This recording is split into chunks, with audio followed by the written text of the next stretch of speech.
Hello शिक्षक साथियों, आपके अपने YouTube channel DS Mishra official पर हार्दिक स्वागत है। पुनः एक बार हम आपके लिए एक बहुत ही उपयोगी वीडियो लेकर आए हैं। जैसा कि हम सभी जानते हैं, बिहार जाति आधारित जनगणना 2022 शुरू हो चुकी है और हम सभी लोग अपने कर्तव्य दायित्व पर लग चुके हैं। सभी लोगों को जनगणना के कार्य हेतु सामग्री मिल चुकी है, लोकेशन आवंटित हो चुका है। हम सभी लोग अपना लोकेशन भी देख चुके हैं कि किस वार्ड का, किस गन्ना ब्लॉक का हम लोग को जनगणना का कार्य करना है। और बहुत सारे साथी फॉर्म इत्यादि भरना भी शुरू कर चुके होंगे। कुछ साथी अपने लोकेशन को देख चुके होंगे और जनगणना करने की तैयारी में होंगे।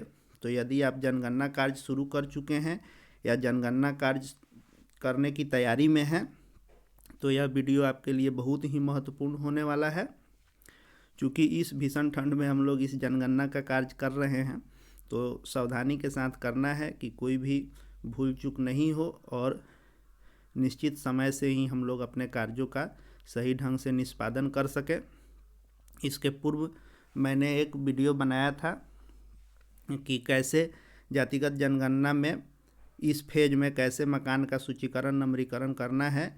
यदि उस वीडियो को आप अभी तक नहीं देख पाए हैं तो इस वीडियो के डिस्क्रिप्शन बॉक्स में उसका लिंक दिया गया है।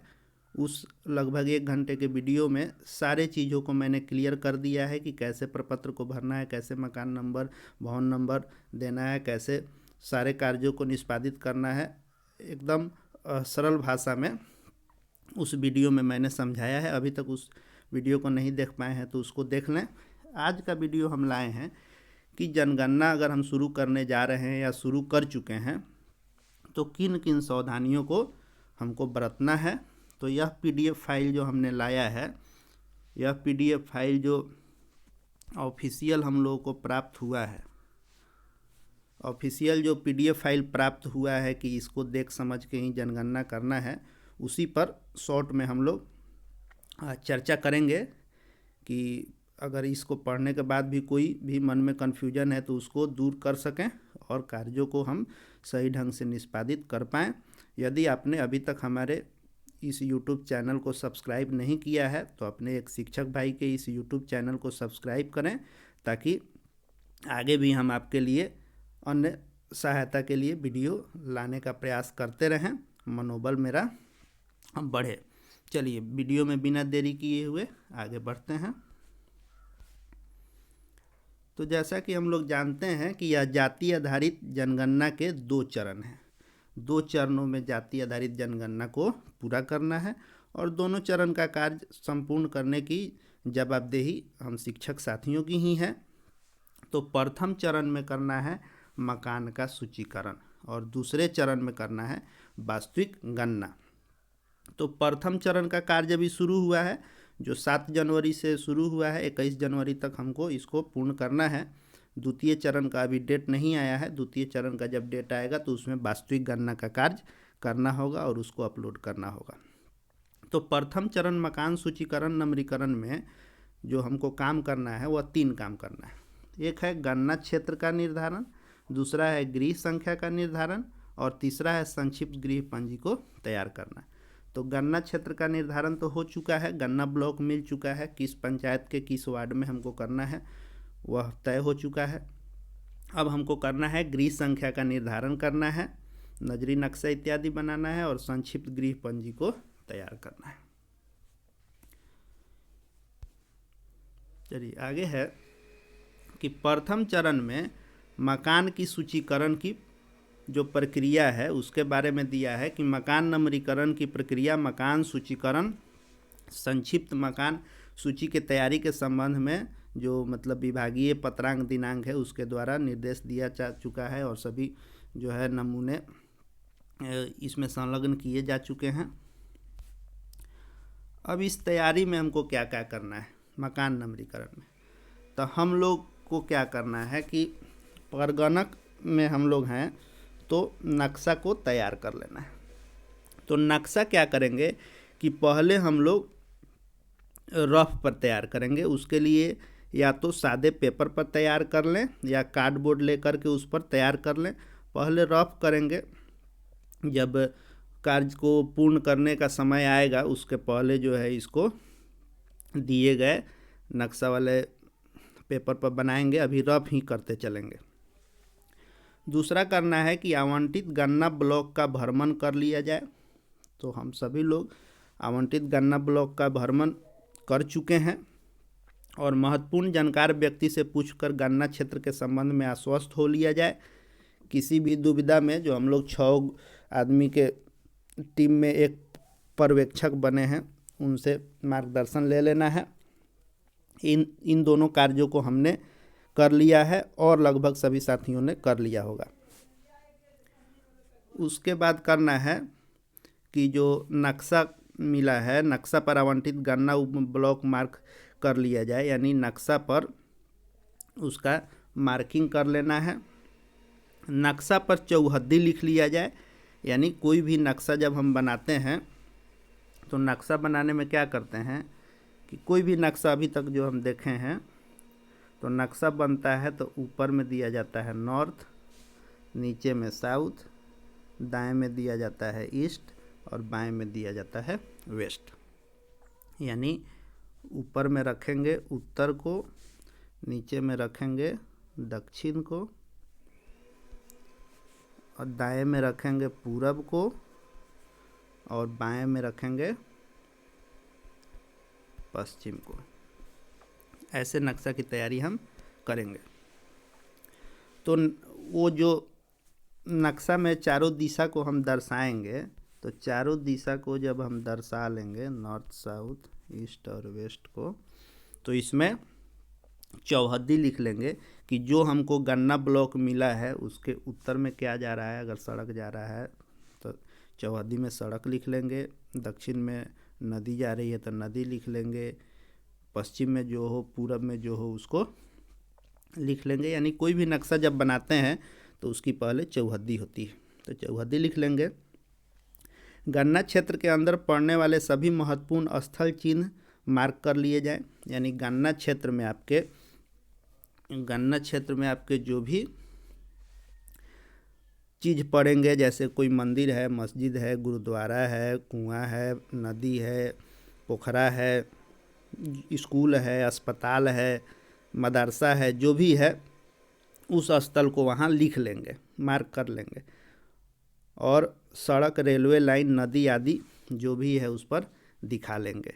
आगे के वीडियो में हम फिर लाने वाले हैं कि उस नक्शा को, नजरी नक्शा को बनाना कैसे है। थोड़ा हम भी अभी रफ कार्य कर रहे हैं, अभी आप लोग सिर्फ रफ ही करेंगे, नजरी नक्शा हम लोग बनाया जाएगा।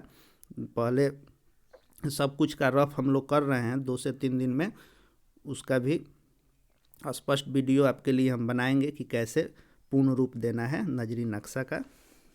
तो इन सब चीज़ों के वीडियो आगे भी मिलेंगे, इसलिए चैनल को सब्सक्राइब करके हमसे जुड़े रहें। चलिए आगे देखते हैं क्या क्या सावधानी करना है। मकान की नम्रीकरण की तैयारी। गन्ना क्षेत्र की गलियों, सड़कों को उत्तर पश्चिम से दक्षिण पूर्व की दिशा में रेखांकित कर लिया जाए और क्रम से तीर के निशान को मार्क कर लिया जाए। यानी जो हमको गन्ना का ब्लॉक मिला है, ये हो गया उत्तर, ये हो गया दक्षिण, ये हो गया पूरब, ये हो गया पश्चिम। तो इसमें करना है कि उत्तर पश्चिम से शुरू करना है, यानी यहाँ से हमको शुरू करना है। उत्तर पश्चिम से शुरू करेंगे और समाप्त कहाँ करेंगे, तो दक्षिण पूर्व में लाकर समाप्त करना है। यानी आम भाषा में समझें तो भंडार कोना से शुरू करना है और अग्नि कोना में ले जाकर समाप्त करना है। तो जब हम नक्शा भी बनाएंगे, नजरी नक्शा, तो उसमें जो शुरुआत करेंगे भवन नंबर देना, तो भवन नंबर देना शुरू करेंगे 1 से, यहीं शुरू करेंगे। जितना अंत हो आपका 100 या 150 जो होगा सो इस दिशा में लाकर हम अंत करेंगे। यानी भंडार कोण से उत्तर पश्चिम कोण से शुरू करेंगे और अग्नि कोण दक्षिण पूर्व की दिशा में ला करके उसको समाप्त करना है। तो नक्शा में भी वैसे ही बनाना है। दूसरा है कागज पर गली में एक किनारे स्थित मकान को एक छोर से आखिरी छोर तक एक ही क्रम में नंबर दिए जाएंगे और उसके बाद ही गली को पार कर उल्टी दिशा में उसी क्रम में नंबर दिए जाएं। उसके बाद गली को पार कर उल्टी दिशा में उसी क्रम में नंबर देते हुए उस मकान के सामने आकर नंबर देना बंद किया जाए जहां से नंबर देना हमने प्रारंभ किया था। यानी जब हम गणना करने जाएंगे मकान का नंबरीकरण करने, तो मान लीजिए कि हमको कोई गली मिली, तो ये हो गया गली, ये हमको गली मिली, यह हमको सड़क है, ये सब मकान हो गए, ये सब मकान हो गए। तो इसमें क्या कह रहा है कि इसमें शुरू किए, मान लीजिए यहाँ से शुरू किए मकान, भवन संख्या 1, भवन संख्या 2, भवन संख्या 3, भवन संख्या 4, जो भी संख्या देंगे तो 3 अंक में देंगे, यहाँ समझाने के लिए हम ऐसे लिखना है, ऐसे देंगे 4, 5, 6। तो 6 जब यहाँ लिख दिए तो 7 यहाँ से नहीं शुरू करेंगे, फिर यहीं से आएंगे, यहाँ से आएंगे तो 7 यहाँ से शुरू करेंगे, 8, 9, 10, 11 और 12, यानी 1 के सामने लाकर 12 को समाप्त करेंगे। यानी इस रो से चलना है, इस रो में आएंगे और इस रो से आके यहाँ समाप्त करना है, ऐसे नंबरिंग देनी है। चलिए आगे देखते हैं। आगे कह रहा है कि किसी भी ब्लॉक में गली सड़क की सीध में एक ही नंबर दिए जाएंगे, अपनी इच्छा से किसी अन्य भौगोलिक दिशा में नंबर नहीं दिए जाएंगे। यानी मान लीजिए कि यह सड़क जा रही है, यहाँ पर भवन है, यहाँ पर भवन है, यहाँ पर भवन है, यहाँ भवन है, यहाँ भवन है, यहाँ हो गया, यहाँ हो गया, या यहाँ हो गया, यहाँ हो गया। तो हम भवन नंबर जब देना शुरू किए यहाँ से 1, 2, तो मान लीजिए कोई आदमी बीचे में कहा जाए हमारा छोड़ रहे हैं, हमारा नहीं करते, यहाँ 3, 4 ऐसे नहीं करना है। आप एक ही सीध में जाएंगे, 2, 3, 4, 5, जब सड़क समाप्त होगी तब फिर यहाँ से शुरू करेंगे, 6, 7, 8 ऐसे शुरू करेंगे। यानी किसी भी भौगोलिक दिशा में इधर उधर का कहीं कहीं का नहीं करना है, एक ही क्रम में करते जाना है, फिर उल्टा घूम करके दूसरे ओर से आना है। आगे क्या कर रहा है, ये है नगर निकाय के लिए कि अगर पहले से होल्डिंग नंबर उपलब्ध है तो उसको प्राप्त कर लेना है। जिन लोगों को नगर निकाय में गणना करना हो, नगर निगम में, नगर पालिका में, तो उनके लिए है कि अगर पहले से है तो उसके बाद का ही देना है, कोई छूटा हुआ है तो नया देना है। अगर पहले से मकान संख्या नहीं है तो जो हम फॉर्मेट हमको मिला है, जैसे हम लोग इसमें समझ रहे हैं वैसे ही करना है शहरी इलाकों में भी। आगे कह रहा है कि मकान नंबरीकरण की तैयारी की ऐसा संभव है कि कुछ बेघर आबादी अस्थायी आवास, अवैध अतिक्रमित स्थान, पुल पुलिया, धार्मिक स्थानों पर अस्थायी रूप से रहते हों, तो उन स्थानों को भी मात्र गणना के उद्देश्य से मकान नंबर दिए जाएंगे, इसमें कह रहा है। लेकिन हमको क्या करना है कि जो हमको 10 कॉलम का फॉर्मेट मिला है उसमें 2 किस्म का मिला है। एक जो है आवासीय रहने वाले लोगों के लिए है जिनके पास घर है, और एक बेघर लोगों के लिए। तब बेघर लोगों वाले में मकान नंबर और भवन नंबर का कॉलम नहीं दिया है, तो उनका यह जो मकान नंबर देने का बात कर रहा है, यह क्या देने का बात कर रहा है, तो सिर्फ गिनती के लिए। तो आप किसी भी मिले हुए फॉर्म पर इनका मकान नंबर, भवन नंबर नहीं चढ़ाएंगे। बेघर लोगों को रफ पेपर पर अपना ध्यान के लिए 1-2 दे देंगे कि ध्यान रहेगा कि हाँ वहाँ का भी बाकी है लिखना या वहाँ का ये लिखे हुए हैं। लेकिन जो प्रपत्र है उसमें बेघर लोगों के लिए जो प्रपत्र मिला है उसमें 10 कॉलम के बदले में 8 ही कॉलम है, उसमें भवन नंबर और मकान नंबर नहीं दिया है। आगे कह रहा है कि यहाँ तक कि सब्जी मंडी, बाजार, कारखाना, व्यावसायिक प्रतिष्ठान जहाँ लोग अस्थायी रूप से वास करते हों, उनकी छत हो तो उन्हें भी उपयुक्त प्रक्रिया से नंबर दिया जाएगा। यानी कोई रह रहा है इस जगह पर, घर है, तो उसको भी नंबर देंगे। कुछ स्थानों पर जहाँ छत हो और दीवार न हो, यानी किसी खंभे के सहारे या पिलर के सहारे छत दे दिया गया हो, या खंभों के सहारे फूस, तिरपाल, प्लास्टिक की छत बनी हो और फर्श न्यूनतम 3 फीट ऊंचा हो और लोग अस्थायी रूप से वास करते हैं, तो ऐसे स्थानों का भी नंबरिंग किया जाएगा। यानी नेव जैसा बना के बहुत लोग अभी क्या किया रहता है कि खंभा के सहारे फूस इत्यादि छाकर, तिरपाल, एस्बेस्टस, प्लास्टिक इत्यादि लगाकर अगर लोग अस्थायी रूप से रह रहे हैं तब उनका नंबरिंग हमको करना है। बेघर परिवारों को गिनने या मकान को नंबरिंग करते समय यह सुनिश्चित किया जाएगा कि कोई परिवार या व्यक्ति 2 स्थानों पर नहीं गिना जाए। यह बहुत ही महत्वपूर्ण बात है। मान लीजिए कि जो बेघर है, सरकारी अतिक्रमण वाले ज़मीन पर या कहीं भी मंदिर मस्जिद इत्यादि के पास, मठ मंदिर के पास आदमी रहता है और हमको मान लीजिए 20 दिन तक नवीनीकरण करना है, तो आज मान लीजिए वह किसी और जगह पर अपना है और 5 दिन के बाद कहीं और जाके वह रह जाए, तो यह ध्यान देना है कि उसका 2 बार गिनती नहीं हो।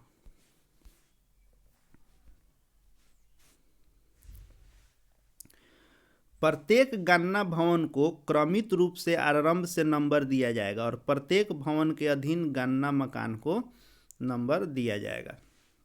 यानी जब भी हम गणना करने निकलेंगे तो जितना भवन मिलते जाएगा तो उसको 1, 2, 3 ऐसे सीरियल में देते जाएंगे।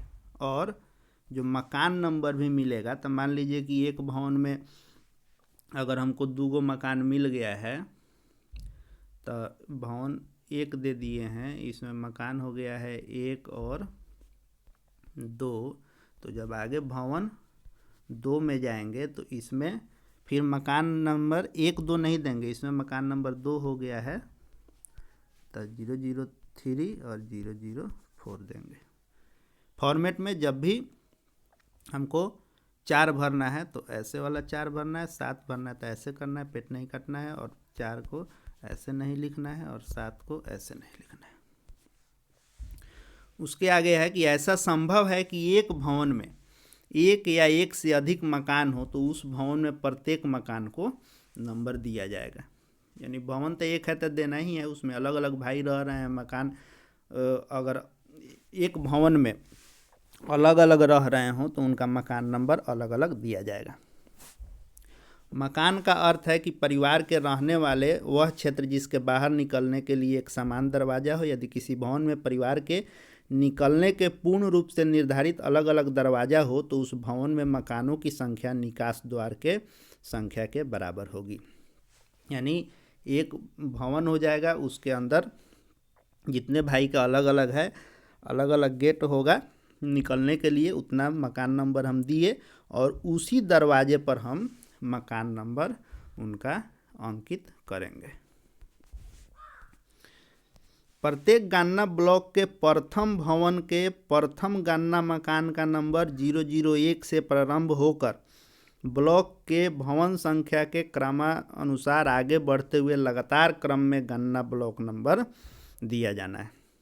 वही चीज़ जो मैंने ऊपर कहा था कि शुरू करेंगे 001 से, तो 001, 2, 3 ये सब देते जाएंगे। फिर मकान नंबर भी शुरू करेंगे तो 001, 002, 003 ऐसे आगे बढ़ते जाएंगे। यानी भवन नंबर भी बढ़ेगा, मकान नंबर भी बढ़ेगा। ऐसा नहीं करना है कि भवन नंबर बढ़े और सब में अलग अलग 3 मकान है तो 1, 2, 3, फिर अगला भवन में 2 मकान है तो 1, 2, ऐसे नहीं करेंगे। ये भी सीरियल बढ़ता जाएगा, ये भी सीरियल बढ़ता जाएगा। उसका एक उदाहरण दिया है कि मान लीजिए कि भवन नंबर 1 का हम काम करने गए, उनकी गणना कर रहे हैं, उसमें गए तो बताया गया कि 2 भाई हैं, दोनों अलग अलग है तो इसमें 2 गणना मकान होगा। ठीक है, तो भवन नंबर 001 हो जाएगा और इसमें गणना मकान का नंबर जो होगा वह 001 और 002, चूँकि 2 मकान है।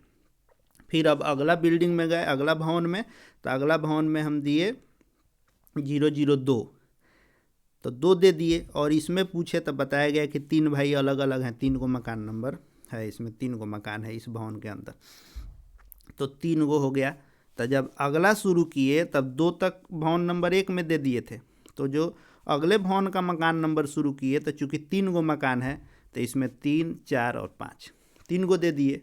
अब अगला फिर भवन नंबर 3 गए तो इसमें गन्ना मकान का संख्या बताया गया कि 2 गो मकान करना है, 2 भाई अलग अलग हैं हम लोग, तो इसमें 5 तक दिए हैं तो 6, 7 ऐसे, यानी मकान नंबर भी बढ़ता जाएगा, इधर भवन नंबर भी बढ़ता जाएगा। एक भवन में जितना कर लिए अगला भवन का जब करेंगे तो उससे आगे वाला नंबरिंग देंगे, फिर अगला भवन करेंगे तो फिर ये जहाँ तक दिए होंगे उसके आगे शुरू करेंगे। फिर अगला अगर दिए 004, इसमें कहा गया कि 2 भाई फिर अलग अलग हैं तो 7 तक दिए हैं तो यहाँ 008, 009 ऐसे देंगे। उसको फोटो से समझाया है कि जैसे एक भवन और एक गन्ना मकान, यानी यह वैसा उदाहरण है कि एक ही बिल्डिंग है और उसमें एक ही आदमी का परिवार है, कोई अलग अलग नहीं है। तो एक इस पर दे दिए कि अगर एक भवन है और एक मकान है, दोनों एक एक है, तो इस टाइप का बिल्डिंग हुआ। दूसरा टाइप हुआ कि देखिए एक भवन संख्या है, यानी एक मकान है और उसमें 5 कमरे हैं और 2 परिवार है, इसमें भवन संख्या मात्र 1 है जबकि गन्ना मकान संख्या 2 है। तो क्या करेंगे कि मान लीजिए, तो मान लीजिए कि ये 2 गो जो कमरा है, ये 2 गो कमरा ये एक आदमी के पास है, ये 3 गो कमरा एक आदमी के पास है, तो इस 2 के बीच में दे दिए, इसके गेट पर दे देंगे 001 और इसको दे दिए 002 मकान संख्या, 2 गो दे देंगे, 5 गो कमरा है, 2 आदमी इसमें अलग अलग है। तो फिर एक ऐसा मिलेगा,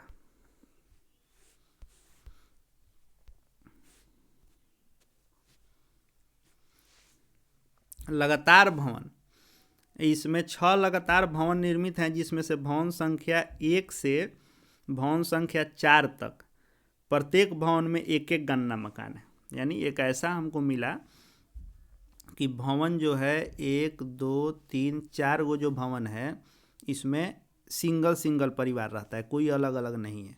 तो इनका मकान संख्या दिए 1, 2, 3, 4, यानी 4 गो भवन 4 गो मकान संख्या। फिर जब 5वां भवन में हम गए, 5वां बिल्डिंग में तब बताया गया कि नहीं, इसमें 2 आदमी का परिवार है, दोनों आदमी अलग अलग है। तो इसमें क्या किए कि इसमें देंगे 5 और 6। फिर अगला में गए, अगला में 6 नंबर में गए तो इसमें कहा गया कि 3 आदमी का परिवार है, तब बिल्डिंग यानी भवन संख्या तो 6 दिए लेकिन इसमें 7, 8, 9 3 गो मकान संख्या दिए। यानी कोई भी जब एक बिल्डिंग है, भवन है, तो भवन संख्या 1 होगा, उसमें जय भाई का अलग अलग लोग रहते हैं तो मकान संख्या उनका अलग अलग होगा, लेकिन सीरियल क्रमवार आगे बढ़ते जाएगा। इतना ही बात सिर्फ ध्यान में रखना है। अब जैसे है कि बहुमंजिला इमारत है शहरी क्षेत्रों में या कुछ ग्रामीण इलाकों में भी, जहाँ बहुमंजिला इमारत होगा, 1 मंजिल, 2 मंजिल, 3 मंजिल, 4 मंजिल, तो इसका भवन नंबर एक ही रहेगा क्योंकि यह सिंगल भवन है, तो भवन नंबर एक ही रहेगा। लेकिन इसमें अलग अलग फ्लोर पर 2 भाई इस फ्लोर पर ग्राउंड पर, 2 भाई फर्स्ट फ्लोर पर, 2 भाई सेकंड फ्लोर पर और 2 भाई थर्ड फ्लोर पर हैं। तो इनको यहाँ से शुरू किए तो 1, 2, 3, 4, 5, 6, 7, 8 मकान नंबर 8 गो दिए, भवन नंबर 1 है, यानी एक भवन में 8 गो मकान हुआ। 8 भाई अलग अलग एक ही में रहते हैं, अलग अलग मंजिल पर। तो इसका विस्तृत विश्लेषण हमने पिछले वीडियो में दिया था, आप देखे होंगे तो समझे होंगे, और अगर अभी तक नहीं देख पाए हैं तो इस वीडियो के डिस्क्रिप्शन बॉक्स में जाकर उस वीडियो को ज़रूर देख लें। आपको इस गणना के कार्य में बहुत ही आसानी होगी। उस वीडियो को देखने के बाद वीडियो में विस्तृत विश्लेषण हर बिंदु पर किया गया है। आगे देखते हैं। अब जैसे मान लीजिए कि हम कर रहे हैं गणना का कार्य, मकान का नंबरीकरण कर रहे हैं, उसमें गलती से क्या हुआ कि हम 10 नंबर दिए, 11 नंबर दिए भवन, ठीक है, बीच में एगो छूट गया हमको, यहाँ एगो था, यह हमसे छूट गया। तो अब क्या करेंगे? अब मान लीजिए कि हम देते देते चल गए हैं बहुत आगे तक, तो हम क्या करेंगे कि मान लीजिए अगर भवन संख्या हम 50-60 तक दे चुके हैं और तब पता चला एक आदमी आया कि हमारा बीच में वो घर था छूट गया है, तो मान लीजिए 50 तक दिए हैं तो छूटा हुआ कोई 51 नहीं देंगे, या देखेंगे किन दो भवनों के बीच का छूटा है। तो 10 नंबर भवन और 11 नंबर भवन, इन दोनों के बीच का हमारा भवन एगो छूटा है, तो उसका भवन संख्या 10 का 1 हो जाएगा, 10/1 लिखेंगे, क्योंकि जो सीरियल चल रहा है उसको सीरियल में चलने देंगे, उसको इधर उधर ब्रेक नहीं करेंगे। बीच में अगर छूट जाएगा, हालांकि कोशिश करना है कि ऐसा नौबत नहीं आए, अगर बाय द वे आ जाता है तो इसको भी जानना जरूरी है कि 10 और 11 के बीच का घर छूट गया और हम चल गए भवन संख्या 50-60 तक, तो पीछे जो 60 तक गए तो इसको 61 नहीं देंगे, इसको 10 और 11 के बीच वाला भवन छूटा है तो 10 का 1 देंगे, और उसमें गन्ना मकान अगर 2 गो है मकान संख्या, तब जो है उसका मकान नंबर 154 155 देंगे। यानी भवन नंबर उन दोनों के बीच का ही दे देंगे, लेकिन जो मकान नंबर हमारा सीरियल चल रहा है वो यहाँ दे देंगे। आगे देखते हैं। इसमें इसी को ध्यान में रखेंगे कि भवन संख्या आगे बढ़ गए हैं तो उसके आगे वाला नहीं देंगे, भवन संख्या जिसके बीच में छूट गया हो, मान लीजिए कि 15 और 16, 15 नंबर दिए थे और यहाँ 16 नंबर दिए थे, और हम बढ़ते बढ़ते यहाँ आ गए हैं भवन संख्या 28 पर, और मकान संख्या आ गए हैं मान लीजिए 65 पर, ठीक है। तब कोई जाकर कहा कि आप इनका कर लिए और हमारा बीच में छूट गया, तब देखेंगे कि किन दो भवनों के बीच वाला हमसे छूटा है, तो 15 और 16 के बीच वाला छूटा है, तब 15/1 देंगे, इनका भवन संख्या ये हो जाएगा। और मकान संख्या मान लीजिए हम 65 तक आगे चल रहे हैं, तो मकान संख्या इसके बाद देंगे, मकान संख्या ऑब्लिक दे के बीच का नहीं देना है, मकान संख्या सीरियले में आके देंगे। तो 65 तक दिए थे, ये जो 15/1 दिए, इस भवन में 2 गो भाई अलग अलग हैं तो 66 और 67 देंगे। अब फिर आगे जहाँ गए हैं 28 के बाद फिर 29 जाएंगे तो 68 69 70 ऐसे चलेंगे। अब है मकान का नंबरीकरण। कहीं अगला यह टॉपिक है कि जब मान लीजिए कि भवन नंबर 2 में 3 गन्ना का मकान है, यानी भवन संख्या 2 दिए हैं और इसमें गन्ना मकान 3 गो है, तो भवन संख्या तो 2 ही हो जाएगा और मकान संख्या कितना होगा? 003 004 005 अगर है, क्योंकि मकान संख्या 1 में मान लीजिए 1 और 2 हम दिए होंगे, तब यह उदाहरण दिया है कि भवन नंबर 2 में 3 4 5 होगा, क्योंकि भवन नंबर 1 भी तो किए होंगे, तो भवन नंबर 1 में हम 1 2 दे दिए हैं, तो भवन नंबर 2 में 3 गो मकान है तो कितना देंगे? 3 4 5 ही देंगे। तो इसको देने के लिए क्या करना है कि मेन भवन के मुख्य दरवाजा पर जो भवन होगा, मान लीजिए भवन हो गया, यहाँ से निकलने का ये मुख्य दरवाज़ा हो गया, तो इसी दरवाज़ा के बगल में जो हम देंगे सो 6 इंच लंबा और 6 इंच चौड़ा, यानी आधा फीट लंबा और आधा फीट चौड़ा एगो बॉक्स बनाएंगे, जैसा बॉक्स बनाया, और इसी बॉक्स में ऊपर में लिखेंगे, ये जो 2 लिखा ये हो गया भवन नंबर, यानी भवन नंबर 2 में मकान नंबर कितना हो गया?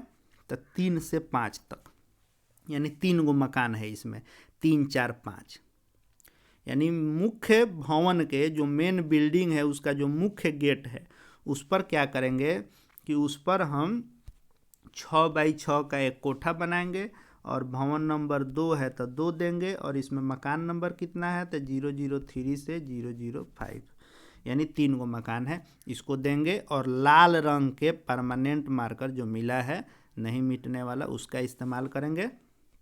तो यह भवन हो गया 3 से 5। अब यह मेन पर दे दिए, मुख्य जो गेट है उस पर दिए, लेकिन इसमें जो 3 गो आपको मकान है उसका क्या करना है, आइए इसको आगे देखते हैं।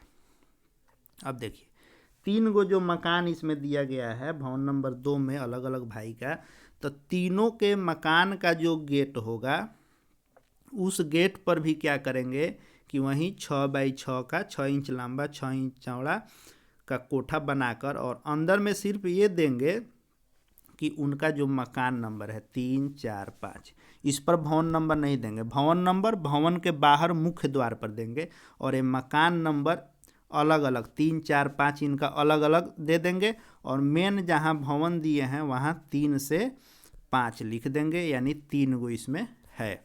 बाहर में कहाँ से कहाँ तक मकान नंबर इसमें है और अलग अलग इनका गेट है, तो तीनों मकान का अलग अलग नंबरिंग कर देंगे। ये आगे देखते हैं। जो आपको मकान की सूची तैयार करनी है तो इसमें आपको 4 भाग है।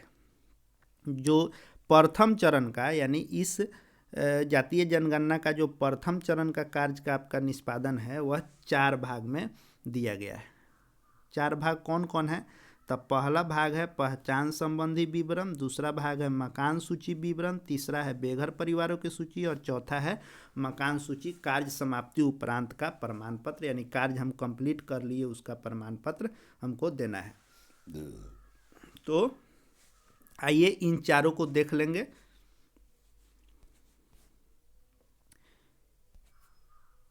ये है पहला पहचान संबंधी। तो जो पहचान संबंधी दिया हुआ है, तो मान लीजिए जिला का नाम, आप जिस जिला से आते हैं, जैसे मान लीजिए आप पूर्वी चंपारण से है तो इसमें पूर्वी चंपारण दे दिए, पश्चिमी चंपारण दे दिए, पटना, मुजफ्फरपुर, सीतामढ़ी, शिवहर, सिवान, छपरा, गोपालगंज, जिस जिला से आप हैं इसमें लिख दिए जिला का नाम। सबका कोड मिला है, जैसे पूर्वी चंपारण से हैं तो 09 मिला है, वैसे हर जिला का अपना कोड है 2 अंक में, तो इसमें कोड दे दिए। उसके बाद प्रखंड का नाम, यानी इस जिले के किस ब्लॉक में आप गन्ना का कार्य कर रहे हैं उस ब्लॉक का नाम दे देंगे। हर ब्लॉक का कोड नंबर मिला है, अल्फ़ाबेटिकल मिला है, ए से जो शुरू होगा आपके ब्लॉक का वो होगा, इसमें उसका कोड नंबर दे दिए अपने ब्लॉक का। उस ब्लॉक के किस पंचायत में आप गन्ना का काम कर रहे हैं उस पंचायत का नाम, उस पंचायत का भी कोड मिल गया है आपको तो उसका कोड दे दिए। उस पंचायत के किस वार्ड का आप कर रहे हैं गन्ना, तो वार्ड का संख्या देंगे किस वार्ड का कर रहे हैं, और उस वार्ड का भी कोड बना हुआ है तो उसका कोड दिए। गन्ना का ब्लॉक नंबर, यानी यह जातीय जनगणना का अलग ब्लॉक नंबर मिला है, आपको जो मिला हो वह गन्ना ब्लॉक नंबर इसमें भर देंगे। जो उप ब्लॉक नंबर है या ये भरना है, ये अगर 700 से अधिक लोग हैं उसमें एक गन्ना ब्लॉक से नहीं हुआ है, उप गन्ना ब्लॉक बना है, तब इसको भरेंगे, अन्यथा इसको आप नहीं भरेंगे, बाकी चीज़ों को भरेंगे।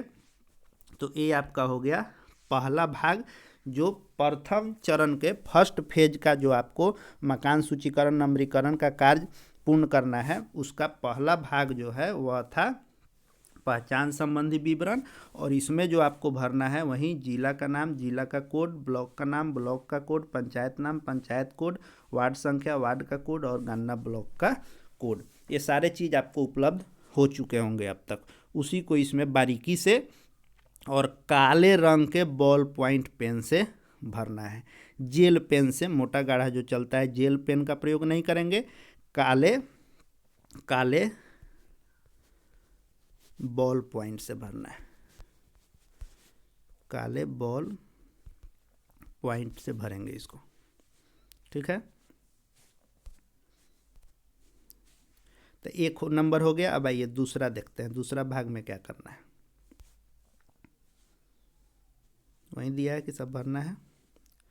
दूसरा जो है यही महत्वपूर्ण है सबसे। दूसरा में आपको करना है कि मकान के सूची का विवरण जो भरना है, मेन प्रपत्र जो आपको है यहीं भरना है इस फेज में।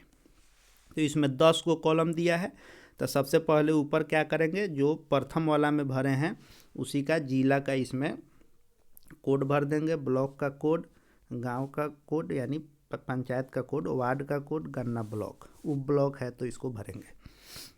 इसको भरने के बाद जो 10 को कॉलम दिया है उसमें अपना क्रम संख्या, भवन संख्या, मकान संख्या, किस उद्देश्य के लिए मकान का उपयोग किया जा रहा है, परिवार की संख्या, परिवार के मुखिया का नाम, परिवार में कुल सदस्यों की संख्या, परिवार का क्रम संख्या, किस किस डेट को आप किस दिन इसको किए थे वह तिथि दे देना है, परिवार के मुखिया का हस्ताक्षर करना है।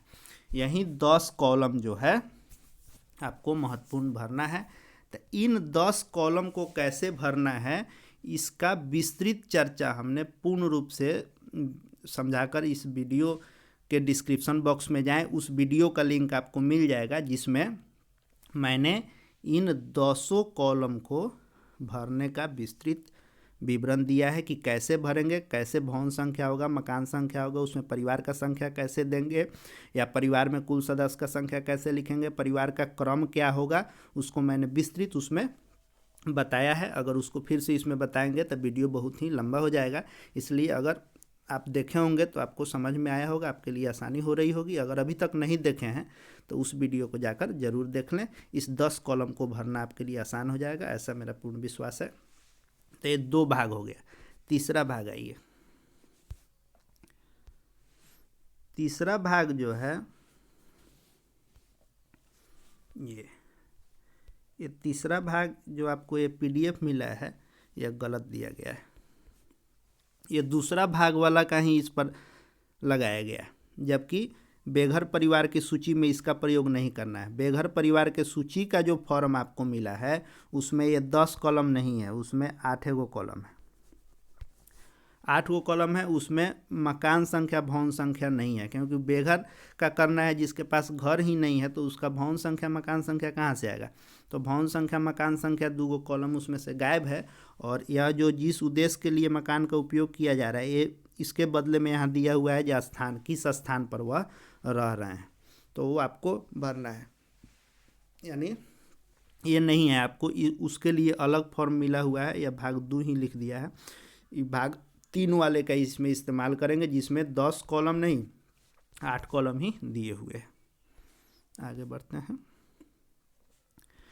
भाग 3 में कुल 8 कॉलम है। कॉलम 2 में स्थान का विवरण दिया जाएगा, यानी जो घर वाले लोगों का है उसमें स्थान 2 में है कि आपके घर का प्रयोग किस उद्देश्य से किया जा रहा है, आवासीय गैर आवासीय, और इसमें पूछा है कि स्थान यानी घर नहीं है लेकिन किस जगह पर रह रहे हैं। और बाकी परिवार की संख्या, परिवार का क्रम संख्या, सिग्नेचर इत्यादि, इसमें भी 8 को कॉलम दिया है। अब जो चौथा भाग होगा, अंतिम भाग, यानी जातिगत जनगणना के प्रथम चरण में जो मकान का सूचीकरण नंबरीकरण है उसमें 4 गो भाग दिए हुए हैं, तो उसका अंतिम चौथा भाग जो है वह क्या है कि इसमें आपको वही जिला का कोड, ब्लॉक, पंचायत, वार्ड, गन्ना ब्लॉक का कोड सब भर देना है। अब आपको इसमें जो फाइनल आपके द्वारा यह भर के दिया जाएगा, सारे कामों को निष्पादित कर लेंगे तब इसको भरना है। इसमें गन्ना ब्लॉक की जनसंख्या लिखनी है, तो यह कैसे निकलेगा कि यानी हर परिवार के कुल सदस्य की संख्या जितनी होगी वह हो जाएगा, आवासीय मकानों की संख्या और परिवारों की कुल संख्या, इन तीनों को भरेंगे। उसके बाद ये सारे आपको पढ़ लेना है। उसके बाद आपको यहाँ आपका सिग्नेचर हो जाएगा, आपका नाम हो जाएगा, और 6 गो परगणक के ऊपर जो एक पर्यवेक्षक बने हैं उन पर्यवेक्षक महोदय के यहाँ सिग्नेचर, यहाँ नाम हो जाएगा। यहाँ ब्लॉक के लोग इसको जांच करके अपना देंगे।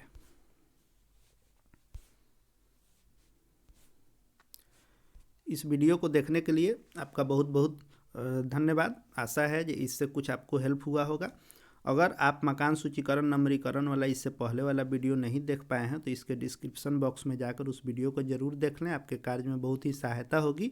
और सभी शिक्षक साथियों से निवेदन है कि अभी तक यदि हमारे चैनल को सब्सक्राइब नहीं किए हैं तो हमारे चैनल को सब्सक्राइब करें ताकि मेरा मन प्रोत्साहित हो और आपके लिए और सहायतार्थ वीडियो मैं ला सकूं, और अन्य शिक्षक साथियों के बीच भी इसको शेयर करें। वीडियो अच्छा लगा हो तो लाइक करें, और किस टाइप का वीडियो आपको चाहिए या किस विषय पर वीडियो बनाना चाहिए कमेंट करके ज़रूर हमें बताएं। इस वीडियो को देखने के लिए आपका बहुत बहुत धन्यवाद। शुभकामनाएं हैं कि आपका गणना का कार्य सुचारू ढंग से समय से निष्पादित हो सके। बहुत बहुत धन्यवाद।